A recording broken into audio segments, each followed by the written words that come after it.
Welcome to For the Long Run, the podcast exploring the why behind what keeps runners running long, strong, and motivated. I'm your host, Jonathan Levitt. I've been running for a few years now and have the privilege of meeting many incredible runners on my travels all across the country. This podcast is intended to share those amazing conversations. Today's guest is Devon Yanko. Devon lives in California, where she enjoys both trail and road running. Devon co-owns a bakery called MH Bread and Butter in Mill Valley, California. In today's episode, we talked about what keeps Devon excited about the running community, the Donner Party 50K that she helps support, sponsorship, and how the running community has changed over the last few years, and all about the importance of being in control of your own health and being your own strongest advocate. Enjoy. So we caught that. We're live. So I'm live here with Devon Yanko in is it sunny San Francisco? No. It's gloomy. Atmospheric San Francisco. Yeah. What's the weather term they're using these days? The atmospheric river is what it is. Got it. So that's cool. Super fun. Yeah, it's been wet out there. Slightly wet. Like taking a shower while running down the trail. Yes. So we are here in San Francisco with Devon Yanko. Devon is a trail runner, road runner, marathoner, ultra runner, baker, all around awesome human. Devon is one of the biggest role models I have in the sport, so I'm super excited to sit down with her and chat about running and what got her into running and what keeps her running, and both from a motivation standpoint, but also a baked goods standpoint. So, for those of you that don't know, she co-owns a bakery with her husband in Marin, and it is delicious. So, Devon, thanks for joining today. Thanks for having me. Of course. So let's get right into it. I was first introduced to you by Mike Wardian. Really? A couple years ago, and yes, I had seen some of the stuff about you in terms of Western States and all that good stuff. And it was super cool to connect, and Mike, as at the time a fellow Hoka teammate, I think he introduced us, and so you reached out looking to talk about health, and so health has been sort of at the forefront for you the last couple of years. So do you want to chat a little bit about? Let's dive right into it. Like, what people are curious. How do you balance the health and performance side of things? Yeah, I mean, I have always had no really big problems with injury in my life, but health has always been we're talking since I was a baby. Like, I have probably had more medical tests on me in my lifetime than most people will ever have to experience. I remember being in the 5th grade and having to stay home from school for a month, and with an undiagnosable flu situation. And, that has persisted throughout my life. And, getting into running really helps with health. But when you're running the kind of volume and the kind of intense race schedule that I do, when I get it wrong, I get it really wrong. And I end up, burying myself and getting really sick. So I've missed more races or had to reschedule races because I've been sick. And usually for a long time, I was just like, oh, it's just, I have a sensitive immune system. I'm not robust. I race a lot. So it's, normal that I would get sick, but, especially last year. So I had foot surgery in 2017, and I was able to come back from that. Went from on the table getting a bone removed to running in 6 weeks. And I didn't take into account the stress that put on my body. And so the beginning of last year, I was trying to train to run a marathon PR, and I started out of the gate feeling good. And I just pretty much the first week of February, I went out and I ran a local half marathon here, and I just felt terrible. I think I ran like, I couldn't even run like half of what I wanted to run in the marathon. And I was like, oh, maybe I'm just a little sick. And it kind of ended up spiraling like out of control. And I had to do extensive testing. And I finally got a diagnosis that I have been on thyroid medication for hypothyroid for a long time, but it turns out that I have the autoimmune disorder, Hashimoto's. And so there was a reason why you weren't feeling great. I'm not feeling great. So we had to unravel that. I have issues with mold. I've had issues like I have reoccurring mono, like essentially things that are tied into autoimmune disorder and just kind of like not having robust health. Mm-hmm. And so, and one of the major causes for me of some of my issues was also my guts and my absorption. So like I wasn't actually absorbing the nutrition that could have been helping me because I have had lifelong stomach problems. I'm the ironic gluten-free baker who doesn't own a gluten-free bakery. I own a fully glutinous bakery. So it was interesting over the summer.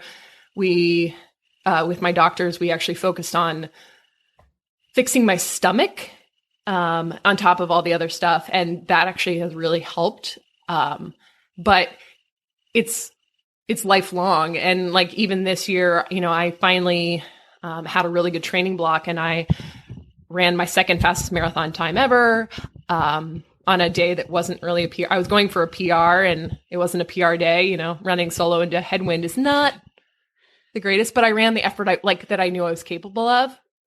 And immediately after that, like the week of the race, my doctor had changed my thyroid medication. And 2 weeks later, I was like over medicated and like shaking and like having an insane, like having all these really crazy symptoms. But at least now I'm able to kind of understand my body enough to be like, okay, this is what at least the source is. So, but it's something that I'm just always going to have to deal with and be careful of because intense training, it's not like, it's never been like I do this, then X happens, right? Like I can go for a year. It's not formulaic. Yeah, it's not formulaic. And I think that's, a lot of people reach out to me to talk about like their issues with autoimmune disorder. And it's so individual. And it's like what has worked for me once doesn't work for me the next time.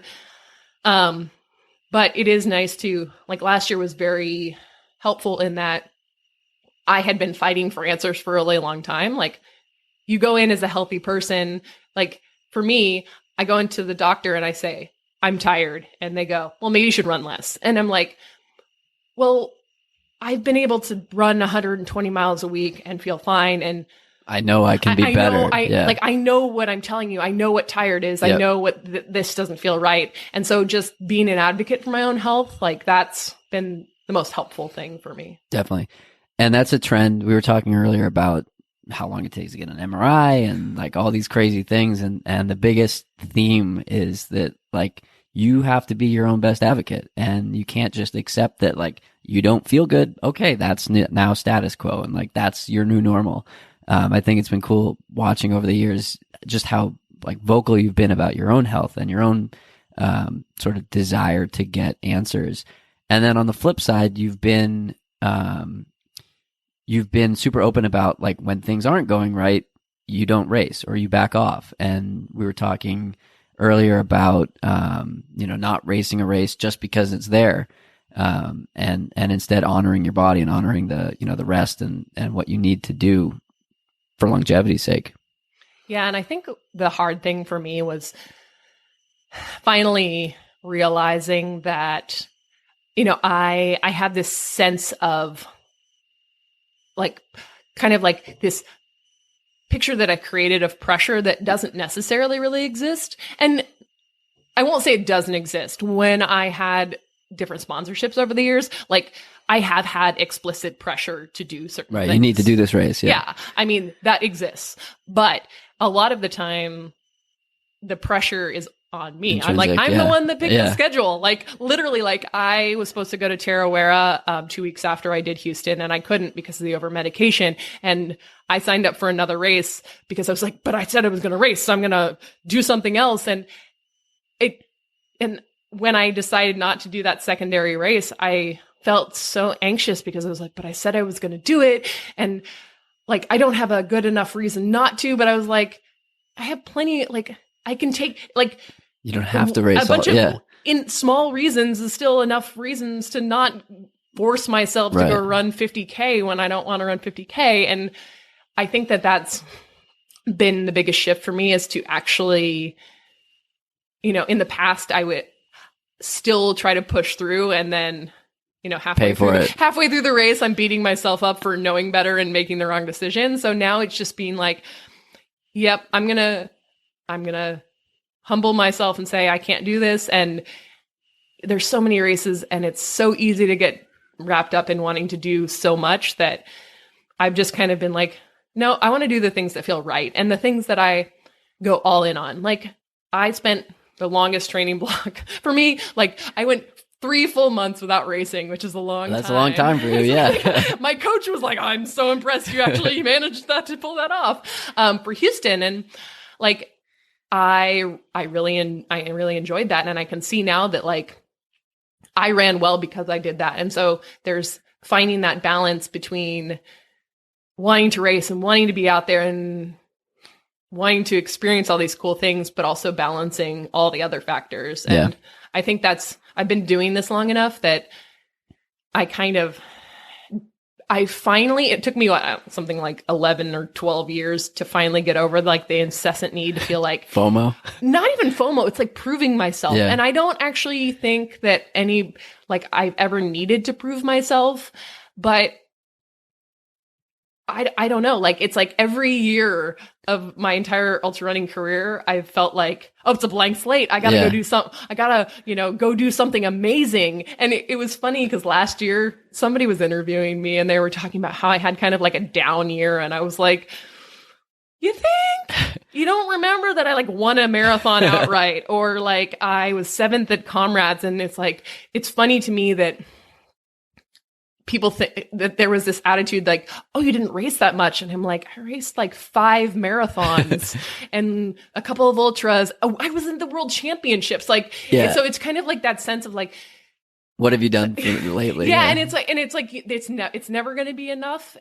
And at the unless same time, it's always enough. Yeah. And so I just kind of now I'm a little bit more guided by coming back to that my worth. It took me most of my life to realize that like, worth is not a currency. Like, worth is a set thing. So if I race or I don't race, it doesn't actually change my worth. Right. And it doesn't actually change who I am in the eyes of anybody else. Like, and that's part of the reason why I share my journey, is people connect with that part versus the running part. Like, most of the time, the thing that people say to me about running is like, I can't imagine running that far. So it's like, we're not connecting on that point. Yep. Yeah, it's just a total different experience. Yeah.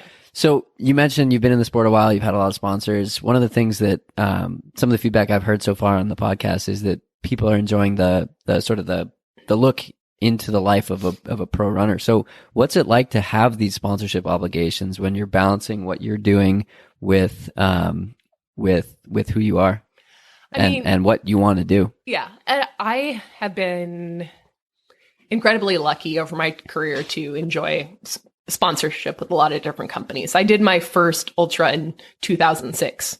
So back in the dark ages when half of you were in high school. And no comment. I was really young then. I did it. I was 2006, so I was 24. It wasn't cool then. People thought I was a weirdo because I was so young. Oh, we're still weirdos. I know, we're still weirdos. Sponsorship has given me a lot of opportunities to see a lot of things that I otherwise wouldn't. On the other hand, I have always had a full-time job. So it's a balance between the perception of what the ask is and making sure, like, for me, that's congruent with what this relationship should actually be. Right. But it's hard because being sponsored is like, I mean, we can all talk about like not having an ego, but like, it's nice. Somebody wants you, right. You want to be a part of a team. You want to belong. Like, I was on the first Solomon Global team. Like, the first time they started doing their Solomon TV, like, I watched that video the other day and I was like, oh, I look so young, such a baby. You know, it's like, it's cool to be a part of that and the opportunity it affords. At the same time, with sponsorship, you have to understand with a brand, they are trying to sell a product. And in the outdoor industry and in ultra running in particular, if a marketing direction changes and you're brought in, for instance, I was brought in to a company about the time that we started the bakery, which made it more complicated to be a sponsored athlete because I was working 100 hours a week. And they brought me and some other people in under the auspice that they wanted to do more road shoes. They wanted hybrid athletes. And then you mean like runners and bakers? Yeah, runners and bakers. Yeah, it's a niche market, but it's a very high quality. Yeah. Strong following. Exactly. Carbs and running. And so that was great. I mean, it's like I run all surfaces, all distances. I enjoy it all. And then 6 months into my contract, they're like, so just kidding.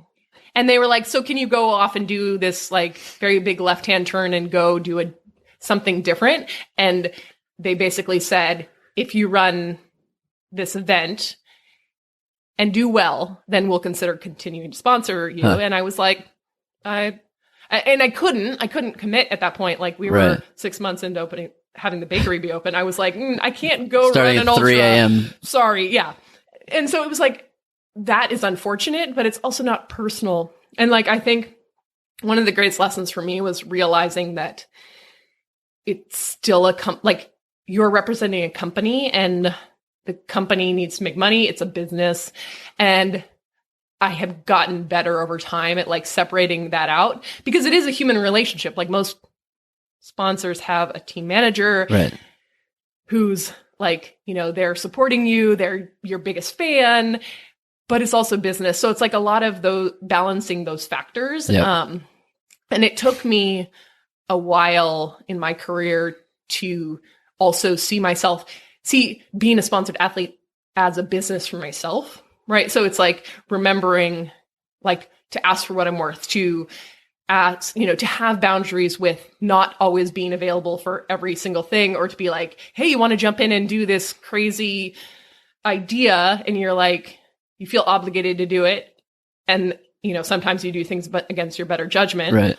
And so now I feel like I just have a better perspective, but it is a balancing act. And for me, one of the reasons, you know, this year, as of, I guess it'll be March when this comes out.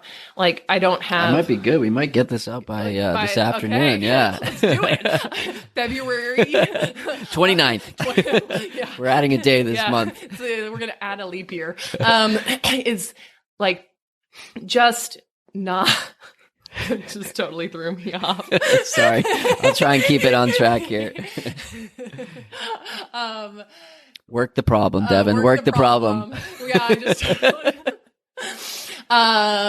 sponsorship. What was I saying?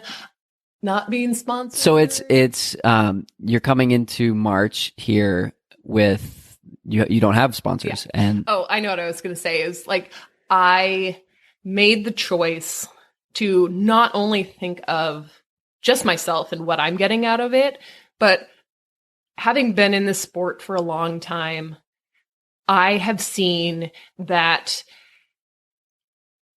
deals are made and people and like the pool of sponsored athletes in some ways being continually undermined because people take deals to have a deal. And so for me, I was offered certain things by certain companies that I felt weren't good, not just for me, but for the sport, right? Like I was really enthusiastic a couple of years ago when I saw more money coming into the sport because I was like, maybe it is going to change. Like maybe we are coming out of the woods, like no pun intended. Like we're coming out of the woods. We're going to get more money in the sport.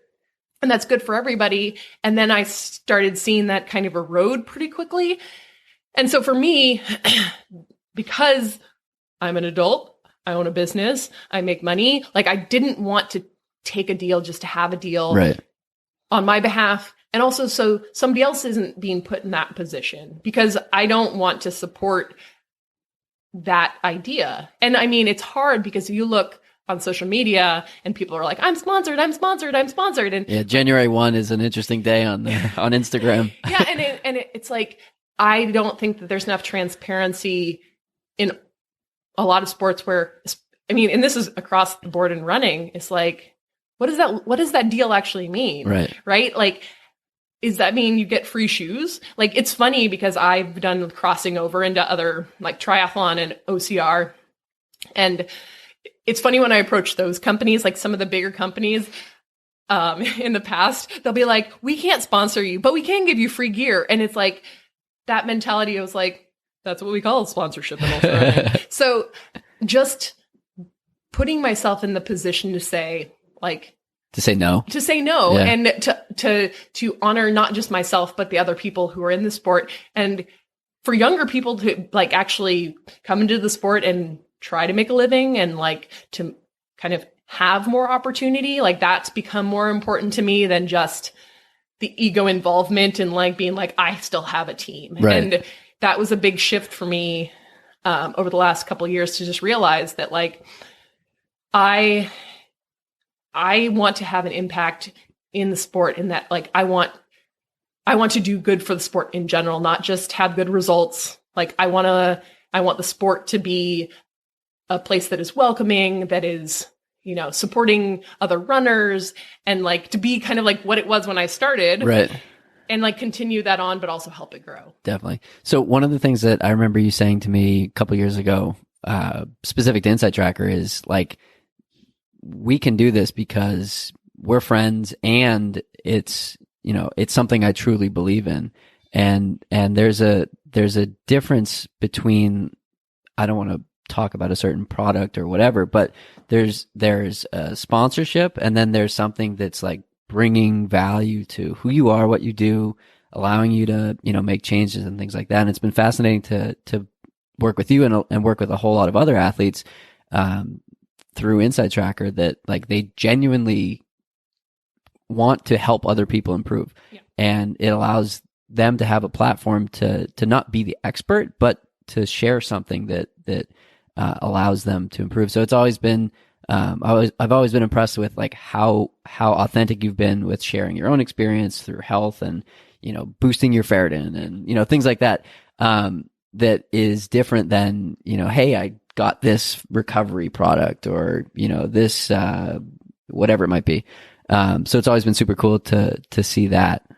Well, and I think it's the thing that I've struggled with in terms of like, as you look for sponsorship, like the pool of potential it's relatively small. And like, when I was younger, I'd kind of be like, I don't know, I'll try it. Like, sign me up. Like, yep. I don't really care. But now I'm like, you know, after suffering through like a broken foot and having these health issues, and it just makes you like, I only want those things. I only want to be a part of something that that is authentic. Is working. Yeah. Because you know what? Like, I am really bad at faking it. Like, I've never been good at like, you know, here's this product, now go make it look like it. And I'm like, I'm not out. I don't run with my phone. Right. Like, I'm not taking selfies on the run. Like, I'm not. Who does that? You know, like, I just don't. It's like, that's not like my style. Yeah. So having that aspect of the sponsorship has always felt, where it is like being prescribed, it just ends up feeling contrived for me. And so at this point, it's just like, I want to be a part of things that it's easy and it's genuine, and I believe, and I'm sharing it because it's what's actually worked for me, versus like someone's writing a check and saying to do it. Exactly. Yeah. It's fascinating to see, specifically within the trail world versus road running. I've noticed a big difference in, I don't want to say authenticity, but like the openness and the sharing of the highs and the lows and what's working and what's not working. And if you're excited about stuff, or if your, you know, world is ending or whatnot. Yeah. I mean, I think it feels like a relatively new phenomenon for people to be actually sharing the highs. And like, I've always been transparent.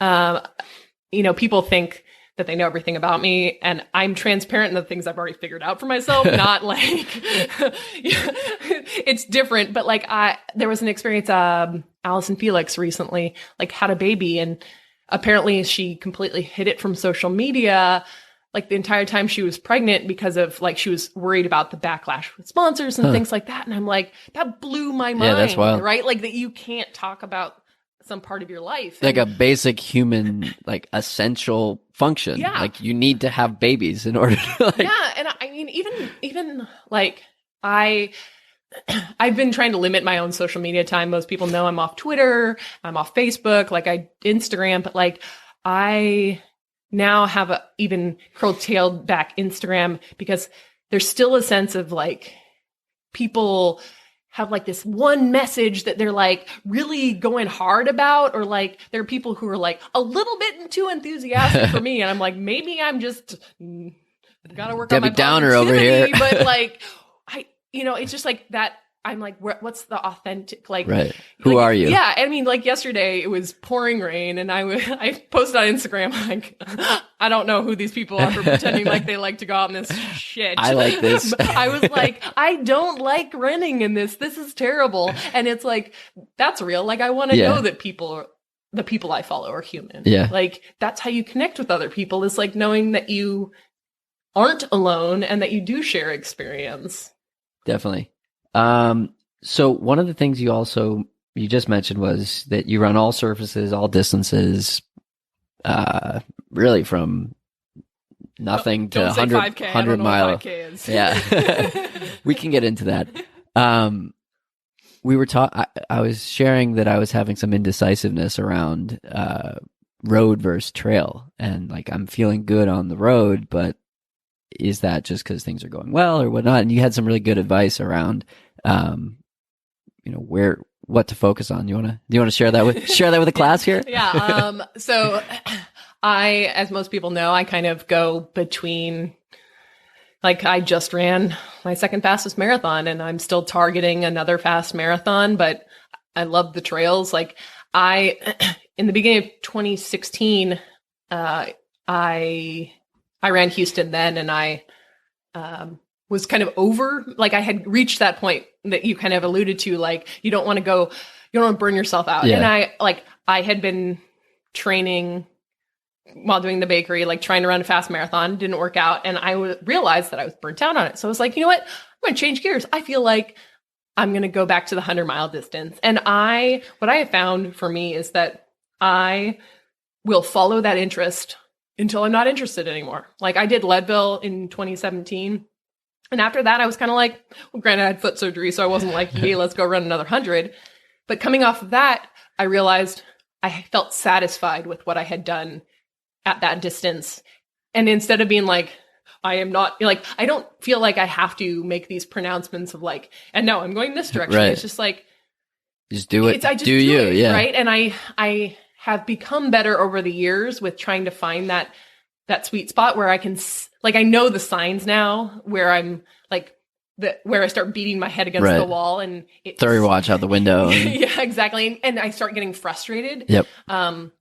Where like essentially my mind and body is telling me that I am ready to change.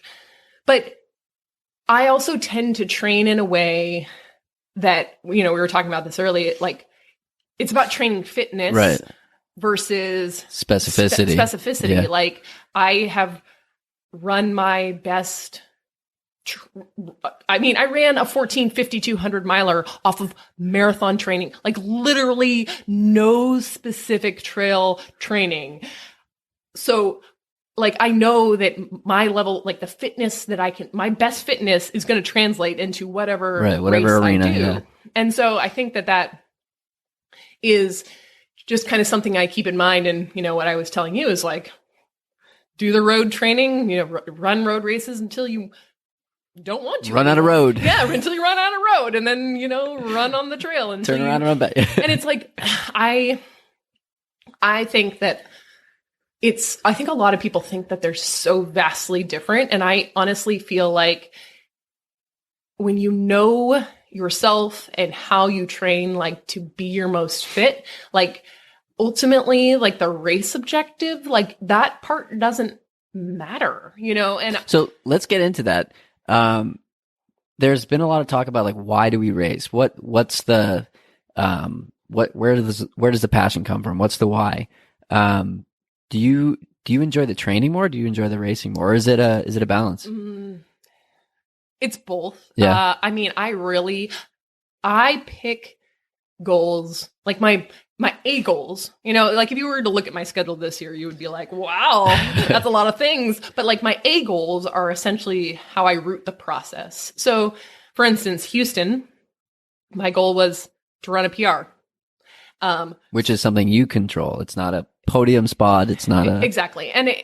And so I trained to, like, I wanted to put myself in the position to be fit enough to run that on the day. And it wasn't the type of day that was a PR day. And you got close. And I got really close, and I ran, like, I had somebody be like, oh, I'm so sorry after the fact. And I was like, I'm stoked. I had a 2:39 marathon. I ran the race I wanted to, yeah. Right? Like, I felt the way I wanted to. I raced the way I wanted to. Like, I stayed on it. Like, I didn't have negative thoughts. I just hammered. I raced my ass off. And like, it was satisfying because I went into that race knowing I had done everything, like dialed every little detail towards that goal.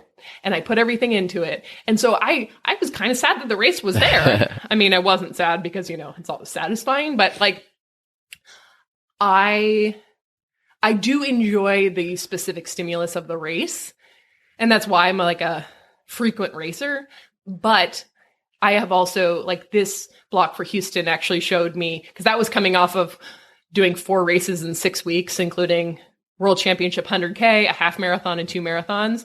And those, while satisfying, like, to achieve, like, the finish line, I didn't race that well, right? And so it wasn't as satisfying as, like, doing this whole process and setting everything up. So I definitely feel like I enjoy the work itself.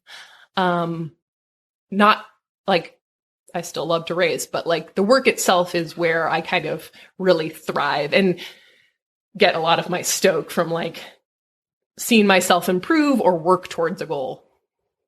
I love it.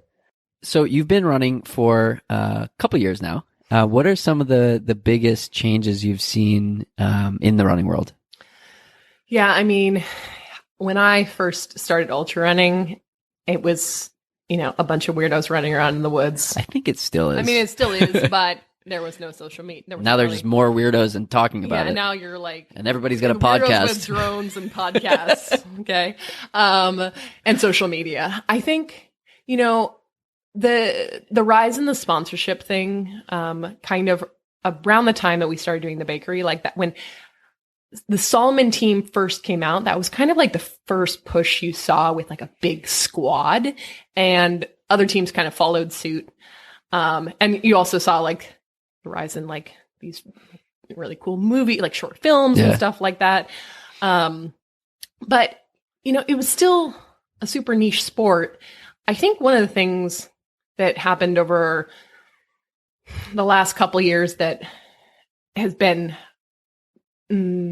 interesting and somewhat vexing to me was this idea that is kind of counter to ultra running in my mind, which to me, ultra running has always been about community and, like, we're all going towards the same finish line. Like, whether or not you're first or last, like, getting to a finish line is an amazing thing, right? Like, I have mad respect for anybody who's out there. And with the rise in sponsorship and, like, some people coming in from other sports, you see this kind of thing where it's like there's more of this, like, hierarchy or people trying to prove, like, their own greatness. And I'm like, like, the reason I came into ultra running is because one course to the next course, the same course you can't compare these things, right? Like, how are you going to compare people who are, one person's running on the road, one person's running up a mountain, the next one's, like, climbing over rocks? Like, you can't, like, that is not really a part of the sport. And You've seen that come into the sport a little bit. And I think that the community aspect is kind of the most important. And I have seen a swing back in the last couple of years with, especially on the women's side, like women being outspoken towards supporting one another, which is really cool, and kind of seeing that going back to the community aspect. But that was the biggest thing that I saw kind of in the last 5 years, where I was like, oh, I don't want to see this become like that way where like we feel like we're fighting with each other for like this piece of the pie. Yeah, this piece of the pie. Like, it's like we can all be great. Like anybody who makes this finish line is great. Like you don't need to be the greatest. Like there is no greatest of all time. Like except Tom Brady. I have no comment. I don't watch football. So, okay, community. Let's talk about the Donner dinner party, because that was like the biggest outpouring of community I've ever seen anywhere, probably ever will see. Yeah. So, 2 years ago, you put together some efforts to raise money for the California fire relief, and you were collecting donations, and that money went to support people that needed it, and that you were collecting articles of clothing and shoes and all that good stuff. 2018 comes around. North Face California is canceled. A whole bunch of people are trying to run their first 50K marathon, etc. People are just trying to breathe. The air in San Francisco was pretty crappy.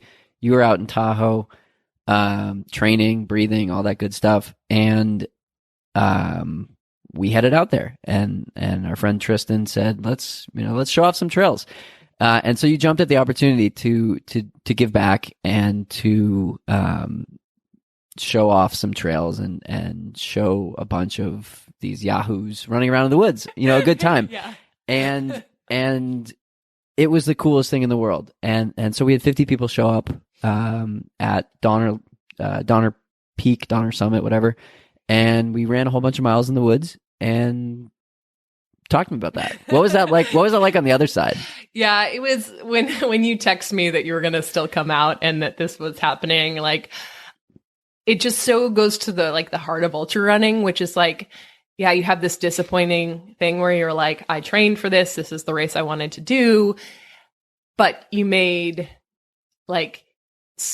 you kind of took the essence of what the point was and then put it out in a place that was, safer to be. And so for me, it was really fun to be out there all day. Like, I joked that I brought like the best of, I got like Coke. That Coke was the best Coke I've ever tasted in my life.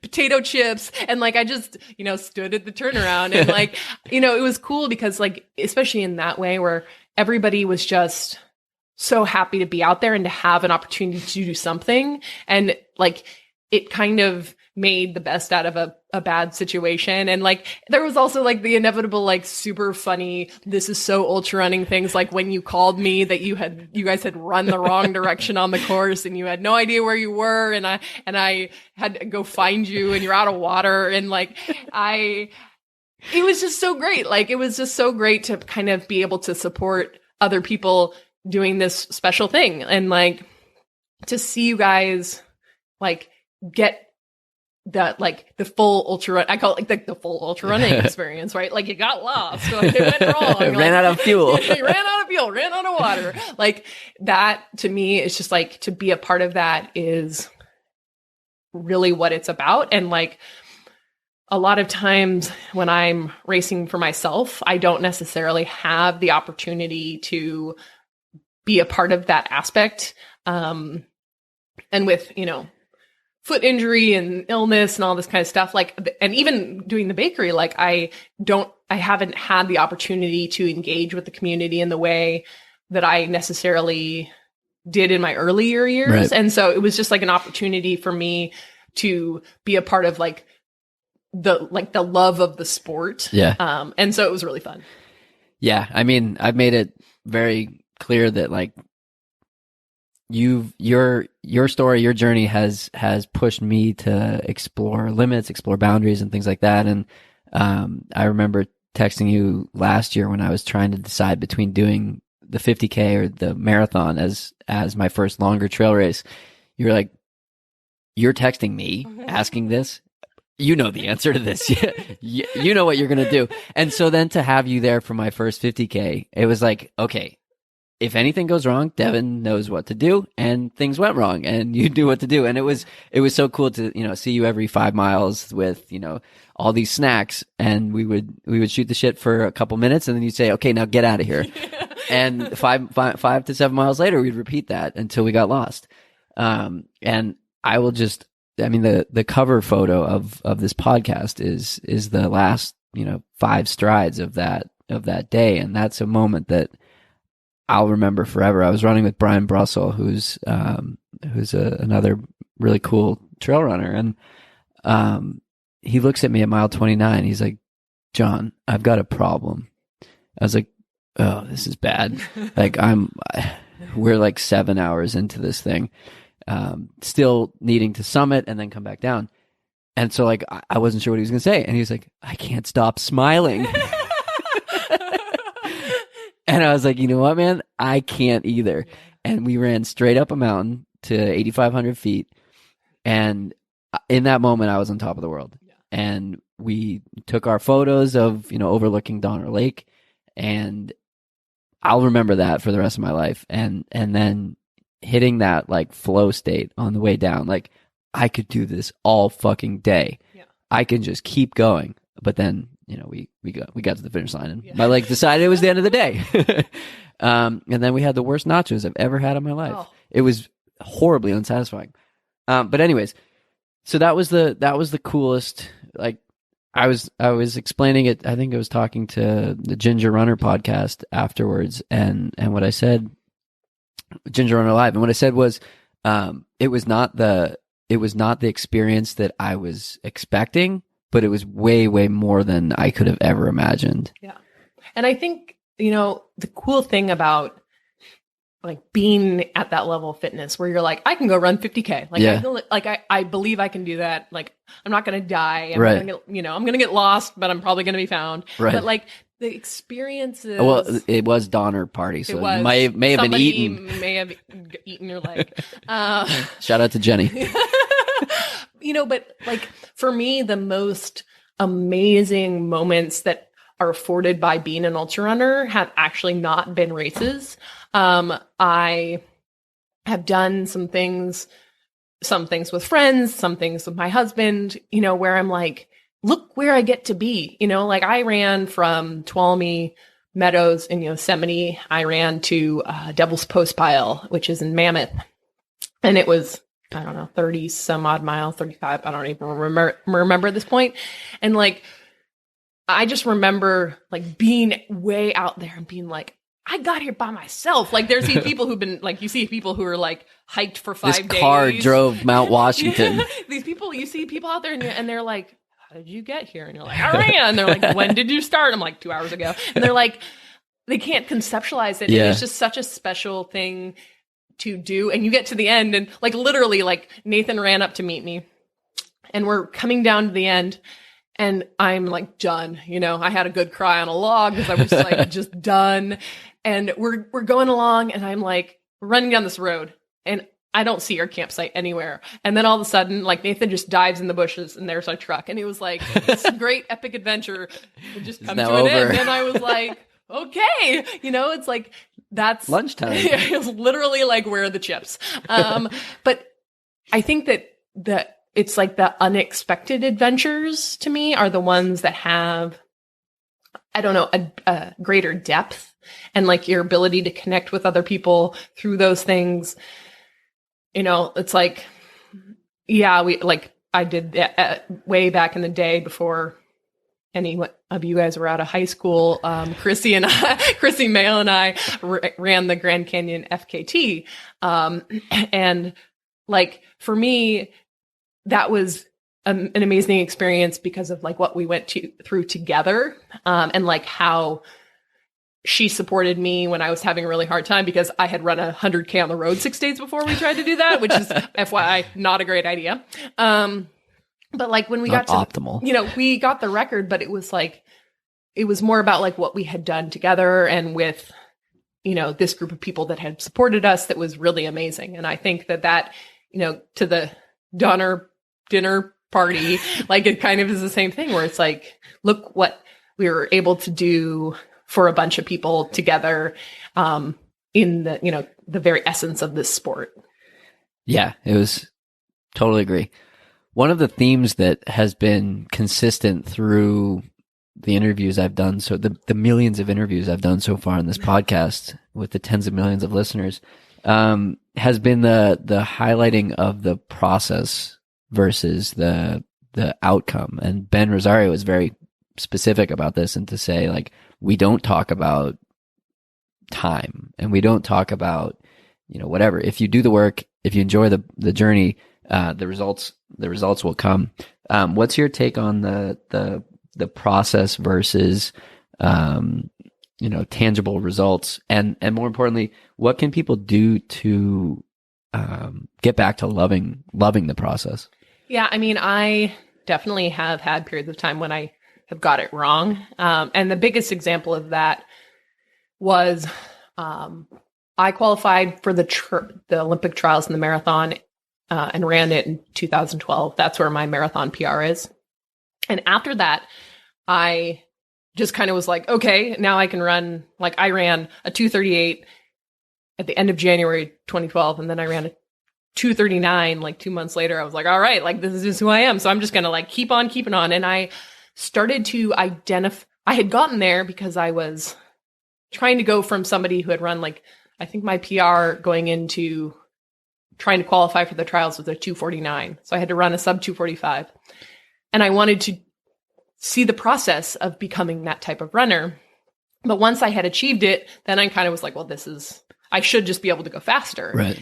But, talking Take about off another 12 minutes, exactly. 15 minutes. Like what we were talking about earlier, like I didn't see the signs that I was like starting to attach to the results.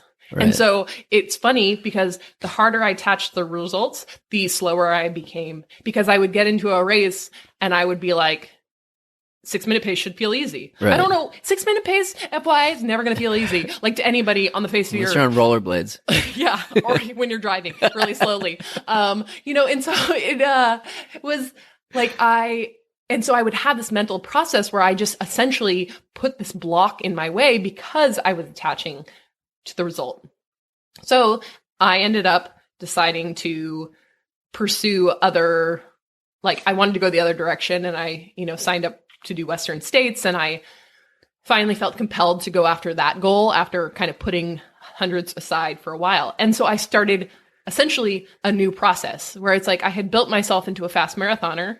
And then when I started to bang my head against that wall, I was like, okay, I need to change the direction. Like I need to find a different way to essentially guide the process. And so now I see when I'm choosing a goal, like when I really ask myself, like, am I really excited about this? Or like, I know if I signed up for a race and I'm just kind of like, I just want to look good, right? Like there are races. What 5Ks are for. That's what I don't know what a 5K is. I'm kidding. But it's like where if I'm looking at the race and I'm just really caring about how I perform in that race specifically versus like looking at the process. Longer picture. It's like, picture. Yeah, where it's like going into Houston, like, yeah, I wanted a PR, but I know that is just one opportunity for me to achieve this, and that the process might be longer than that. And it has been longer than that, but I'm still excited because I still see myself working towards that goal.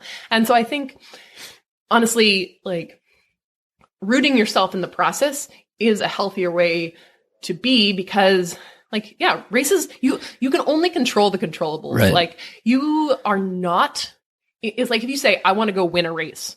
Well, you know what? You don't know who's going to show up. Like I'm running a half marathon on Sunday, and it was funny. Like the race was interviewing me, and I was like, I want to run fast, ultra runner fast. Like, I'm like, I'm not like and it was funny because like, I'm like, it could be nobody shows up and I could win in a time that's only ultra running fast for a half marathon. It's like, but I don't have control over that. Right. And so my goal be the best is to run the best that I can. Yeah. And that like wherever that puts me, that is going to be, if I run to the fitness level that I'm at, like then I will be, and I execute and I don't self-sabotage and I, enjoy myself. That's more important than the race itself. I think a lot of people in the sport of running get really obsessed with like the end result, but it's like, that's one moment of like one day. And what about all the other days that you put into it? Like that should be where you're living and should be your enjoyment. Like, are you getting stoked like when you like nail a workout for the first time? But at the same time, like you shouldn't be devastated when a workout doesn't go the way you want it to. It should just be part of the process. Right. Like each ups and thing downs. is like you're building a house brick by brick. Yep. Yeah, the coach that was the analogy. It was like every day is a small brick in the temple that you're building. Yeah. And one of the things that I have found myself recognizing is in training, is if I have a sense of like, if I do a workout and I have this like home run mentality, then I often find that that's like one of my warning signs that I'm attached to the outcome, because I'm like, oh, look, ding, check that box. Like, if I can do this in the workout, then the outcome is guaranteed. But it's a tough line, because like you want to be your own cheerleader and like you want to celebrate when the workouts are going well and things like that. So how do you like walk that line, run that line? Because it's the sense of, and I found this in Houston, is that I had a lot of workouts that were like scary to me, you know, like 15 miles in marathon pace, like in the middle of a 100-mile week. I'm like, no. At altitude. Like running with your legs tied together. The day after Christmas. Thanks, coach. And like in the past, it was like part of it is like I was actually giving myself a long enough training block to week in and week out, I was facing down scary workouts. So it was like, I'm celebrating each one of these, but I'm not saying that like this that's the one. Yeah. I was giving myself essentially more opportunities to see the consistency and like celebrate it. To celebrate it, where it was like, instead of being like, I just knocked it out of the park, home run mentality, was like, I'm so satisfied. Like I'm happy and I'm very proud of myself, but it wasn't this false sense of like, it's like, it was more like, and not tomorrow, obviously tomorrow, the next day would be a rest day, but like, this is how I am doing this work. Cool. Let's talk about like, what tips do you have for someone that's looking to get after a new distance? I am a very big believer in building an endurance base. Like I don't think everybody needs to run the same amount of mileage, but it's kind of funny. It's like, I have like a really unsexy mentality about work. It's just like, you need to be efficient and have good running economy before you can go on to anything else. Yeah. So it's like, it's the unsexy things that work, like sleep. Exactly. It's like, I tend to, so I have recently started coaching, runners and, just getting into that. And I am all about like building the base. And like, I am not, a lot of the mentality like out there in the world, you read things on social media and it's all about hacking this and, shortcutting that. And I'm like, nope, there's none of that. Like we're just going to run a bunch of miles, eat and sleep. Yeah. It's like, you want to run like moving up in distance. It's like, okay, like it's about preparing your body for what it's going to take. So it's like working towards just being able to do the volume and it's not about like, I'm not going to send somebody out to do track workouts when they can't even run like 40 miles in a week. Right. Right. Like, I don't think you need to run 120 miles in a week, but you should be able to run a certain, like your own personal, like idea of volume. Like you should be able to maintain that healthfully before you start adding in all the bells and whistles and everything else. Like you have to, it's like anything, like, right.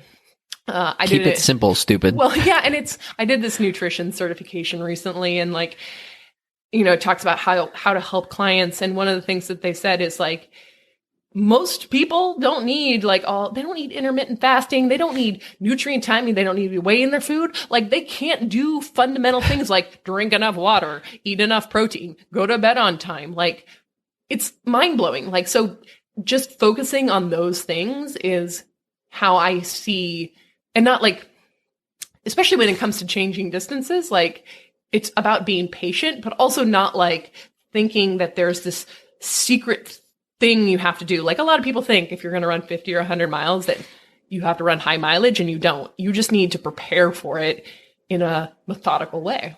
Cool. What were you thinking about on the start line of your first 100? What have I done? No, it's a question that I love asking. I was out at Western States and I was asking people like, what are you going to think about tomorrow when you stand out there? I mean, it's one of those things where I often at the beginning of 100 am just thinking about not thinking about the finish line. Like I'm thinking about what do I need to do in this, like in the time between now and like when I see my crew for the first time. Like what does execution look like in this piece of time? Because if you stand there on the start line of 100 miles and like are thinking about the finish line, You're will fucked. Put your coat back on and go back to the car and run away. So I try to kind of just think about it in the way that I've broken down the race. So like at Leadville, I was like, okay, all I'm thinking about is I'm out here I ended up running with 2 friends who are local from San Francisco. And we were like, it's just an SFRC Saturday run. Like we're running at 4 a.m. Like we're just running through the dark, being conversational, keeping it together. Like you're not thinking about anything else. And then, and I had done so much training on the course that I was like, this is the section. Run. Yeah. This is how I run this. And this is what I do. And that's all that I think about. Cool. Maybe the last question. What gets you really excited? In life? Yeah. I was going to say food. That's fair. That's life. You eat food in life. Running, Schnauzer puppies. My husband and I are currently obsessed with Schnauzers. Nice. We don't have one, but we really want one. Hi, can I pet your dog is a very common word, very common phrase in my vocabulary. People tie their dogs up outside the bakery and I'm just like, I get to pet you. I don't know. I feel like over the last several years, I don't know, maybe it's age. I'm so old now. I'm 36. I was going to say I'm 37. Check that. Yeah. But I'm not actually 37 yet. You're aging yourself. It's everybody else is older that I know is older than me. So it always confuses me.